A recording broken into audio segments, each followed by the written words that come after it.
పవన్ కళ్యాణ్ గారు అన్న మాటల్లో ఏం తప్పు ఉంది చెప్పండి? గంజాయి స్మగ్లింగ్ అక్కడి నుంచి జరగదని రూల్ ఏమైనా ఉందా?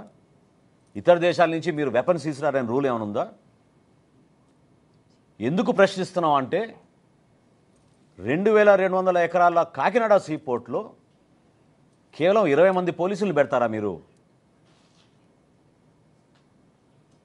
ఓన్లీ 20 అంటే షిఫ్ట్కి 6. ఇదా మీరు చేపట్టిన భద్రత ఈ 5 సంవత్సరాల్లో?